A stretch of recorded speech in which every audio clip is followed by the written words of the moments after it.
अच्छा, कुछ क्वेश्चन जो है वो आपको अगली वीडियो में मिल जाएंगे मेरी, क्योंकि कुछ वीडियो बहुत लेंथी होने की वजह से उसको जो है ना 5 मिनट पर ही क्लोज कर दिया जाता है और आपको क्वेश्चन का अगला पार्ट जो है वो आपको अगली वीडियो में मिला करेगा। जैसे कि अब ये क्वेश्चन था, हम इस पे बात कर रहे थे कि यहाँ पर जो सेम वैल्यू है वो राइट की जाती है। अगर कुछ क्वेश्चन में ऐसा होता है कि कुछ सेम वैल्यू आती नहीं है, यानी कि यहाँ पर कुछ और वैल्यू होती है, यहाँ पर कुछ और वैल्यू होती है, फिर उसका आंसर खाली सेट होगा, वहां पर कोई भी इंटरसेक्शन के लिए कोई भी कॉमन वैल्यू नहीं होगी, इस वजह से इसका आंसर खाली सेट काउंट किया जाएगा। अब बात करते हैं आपके पास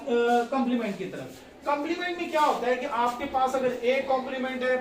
बी कॉम्प्लीमेंट, मतलब उसके ऊपर एक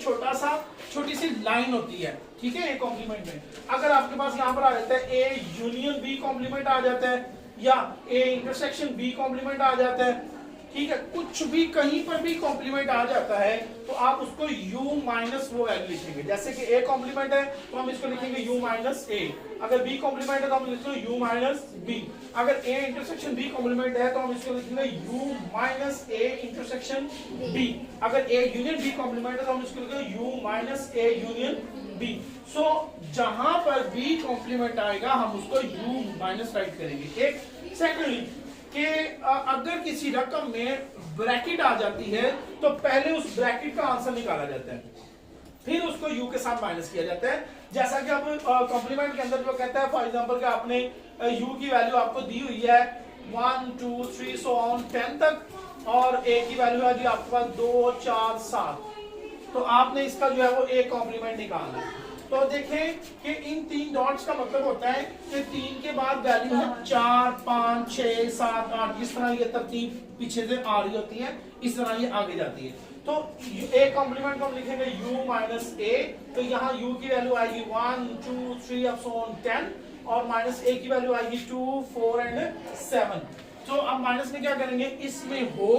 और इसमें, जिस तरह हमने यूनियन में किया समान वैल्यूज को इकट्ठा कर लिया, इंटरसेक्शन में मैं क्या किया, जो सेम वैल्यूज थी हमने उनको राइट किया, और इसी तरह माइनस में क्या होगा कि पहली में हो और दूसरी में ना हो, तो यानी कि अब 1 यहाँ पर नहीं है तो राइट किया जाएगा, 2 यहाँ पर है तो नहीं राइट होगा, देन आपके पास 3 होगा, 5 6 8 9 एंड 10, तो ये आपके पास इसका कॉम्प्लीमेंट निकलेगा u माइनस a। अब नेक्स्ट हमारा टॉपिक है यहाँ पर एक D Morgan law. D Morgan law इसी के रिलेटेड है कि इसमें ये शॉर्ट क्वेश्चन पेपर में अक्सर वो शॉर्ट क्वेश्चन पेपर में पूछता होता है कि डी मार्गन लॉ लिखें, तो आप लिखेंगे कि a यूनियन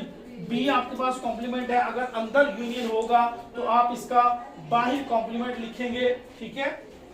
इंटरसेक्शन में, और अगर अंदर इंटरसेक्शन में होगा तो आप बाहर लिखेंगे यूनियन में, ठीक है। तो ये आपके पास कॉम्प्लीमेंट, ये आपके पास डी मार्गन्स लॉ होंगे। अच्छा, अब इनको प्रूव करना होता है, अक्सर सवाल पेपर में आता है कि आपके पास वैल्यू है कुछ इस तरह से कि आपके पास u की वैल्यू है n और a की वैल्यू है आपके पास खाली सेट और b की वैल्यू है यहाँ पर p, तो आपने डी मार्गन लॉ को जो है ना वो प्रूव करना है। तो n क्या होते हैं, n आपके पास नेचुरल नंबर होते हैं, ये आपने याद करने हैं फिर सवाल के लिए 1 2 3 अप सो ऑन, इस तरह ये तो खाली सेट है। p होते हैं प्राइम नंबर, प्राइम नंबर वो होते हैं जो जस्ट एक टेबल में आते हैं, जैसा कि यहाँ पर आपके पास 2 3 5 7 11 13, इस तरह ये आपके पास जो है प्राइम नंबर होंगे। इसमें 2 3 5 7, कुछ बच्चे यहाँ पर आगे 9 लिख देते हैं क्योंकि वो इसी तरतीब में आ रहे होते हैं 3 5 7 9, तो 9 जो है ये आपके पास प्राइम नंबर नहीं है। क्यों? क्योंकि ये